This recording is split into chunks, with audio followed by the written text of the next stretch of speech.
பல ஆண்டுகளா ஆயிரக்கணக்கான கேண்டிடேட்ஸ் எக்ஸாம் எழுதுறாங்க. அதுல ரொம்ப பேர் பாஸ் ஆகுறாங்க.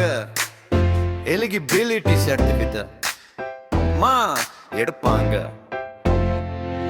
ஆனா ஒரு பெரிய பிரச்சனை என்னன்னா, பணம் இல்லாதவங்களுக்கு வேலை கிடைக்கிறதுக்கே வாய்ப்பே கிடையாது என்ற ஒரு நிலைமையை நான் பார்த்திருக்கேன். நான் பல பேரிடம் கேட்டு தெரிஞ்சது, சில இடங்களில் சில சர்க்கிள்ஸ்ல மணி கொடுத்தா தான் போஸ்டிங் கிடைக்கும், இல்லனா வாய்ப்பு இல்ல இன்னும் புள்ளி சொல்லுறாங்க. இது சரியா? இது நியாயமா? நான் பல பேரிடம் கேட்டு தெரிஞ்சது, சில இடங்களில் சில சர்க்கிள்ஸ்ல மணி கொடுத்தா தான் போஸ்டிங் கிடைக்கும், இல்லனா வாய்ப்பு இல்ல இன்னும் புள்ளி சொல்லுறாங்க. இது சரியா? இது நியாயமா?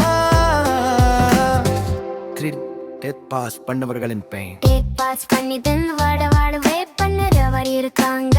அவருக்கு குவாலிஃபை கமிஷன் இருக்கு, டேலண்ட் இருக்கு. ஆனா பணம் போடலன்னு மட்டும் காரணத்துல அவர்களுக்கு சான்ஸ் வராம போறது நடக்கிறது. மக்கள் சொல்லுறாங்க இது ரொம்பவே ஹார்ட் பிரேக் ஆகுது. என்ன பேரிடம் கேட்டு தெரிஞ்சது, சில இடங்களில் சில சர்க்கிள்ஸ்ல மணி கொடுத்தா தான் போஸ்டிங் கிடைக்கும், இல்லனா வாய்ப்பு இல்லை புள்ளி சொல்லுறாங்க. இது சரியா? இது நியாயமா?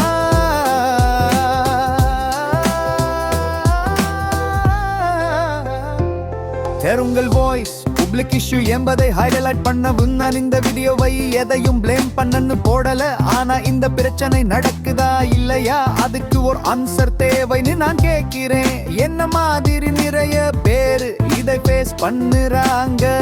இந்த விஷயம் யாருக்கும் தெரியாம போக கூடாது.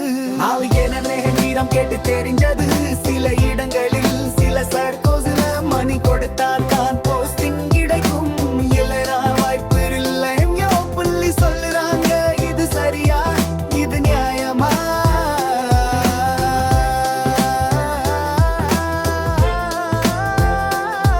ஜாப் வாங்க பணம் வாங்குற மிடில்மேன்களும் நான் வேலை வாங்கி தர்றேன்னு சொல்லி ஏமாற்றுற ஸ்காமர். நாங்களும் இதை கண்ணால பாட்டுக்கிட்டு இருக்க முடியாது. இந்த வீடியோவோட நோக்கம் அபாயங்கள், கொரப்ஷன், சதி எல்லாவற்றையும் பப்ளிக்கு தெரிய வைக்கத்தான்.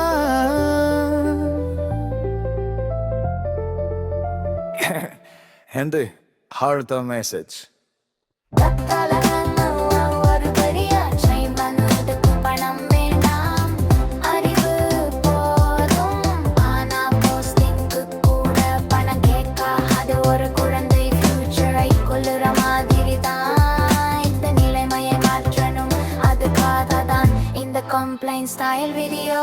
நீங்க இதுல ஏதாவது அனுபவிச்சிருந்தீங்கன்னா கமெண்ட்ல சொல்லுங்க.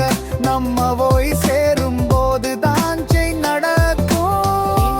இதுல ஏதாவது அனுபவிச்சிருந்தீங்கன்னா கமெண்ட்ல சொல்லுங்க.